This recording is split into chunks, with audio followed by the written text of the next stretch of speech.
नमस्कार मित्रांनो, रुक्मिणी रेसिपीमध्ये आपलं मनापासून स्वागत आहे. आज आपण पाहणार आहोत कांदा पात आणि मेथीची भाजी टाकून हिरव्या मिरचीतले झणझणीत असे बेसन. चला तर मग सुरू करू. त्यासाठी लागणारे साहित्य आपण पाहू. इथे मी घेतलेले आहे कोथिंबीर, कांदा पात, मेथीची भाजी, हिरवी मिरची, लसूण, कढीपत्ता, तेल, बेसन पीठ, मीठ, हळद, मोहरी आणि जिरे.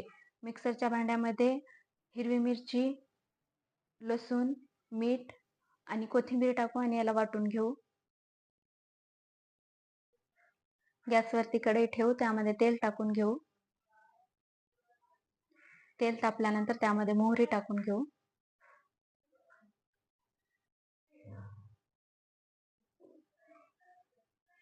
जिरे, ठेचून घेतलेला लसूण, कढीपत्ता याला व्यवस्थित हलवून घेऊ आणि वाटून घेतलेलं वाटण यामध्ये टाकून घेऊ. याला व्यवस्थित परतून घेऊ आणि 1.5 ग्लास पाणी यामध्ये टाकून घेऊ.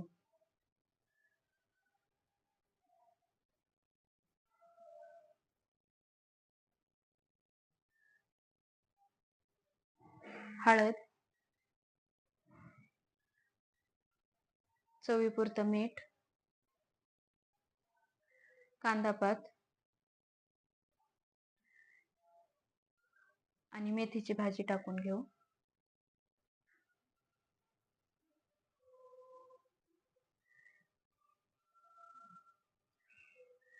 याला व्यवस्थित मिक्स करून घेऊ.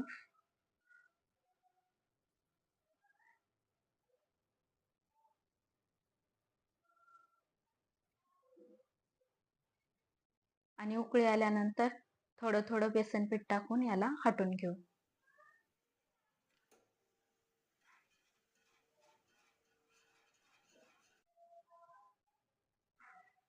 थोडं थोडं करून बेसन पीठ टाकायचं आणि याला हटवून घ्यायचं, म्हणजे गुठळ्या होणार नाहीत.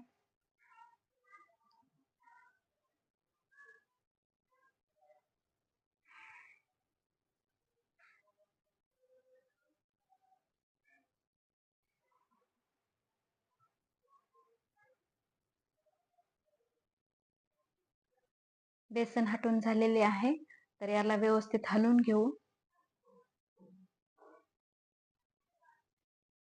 यावरती झाकण ठेवू आणि 3 ते 4 मिनिटे याला शिजवून घेऊ. झाकण काढून घेऊ. झाले आपले हिरव्या मिरचीतले झणझणीत असे बेसन तयार. नेहमी आनंदी राहा, हसत राहा, खात राहा आणि रेसिपी आवडली असेल तर चॅनलला सबस्क्राईब करायला विसरू नका. धन्यवाद.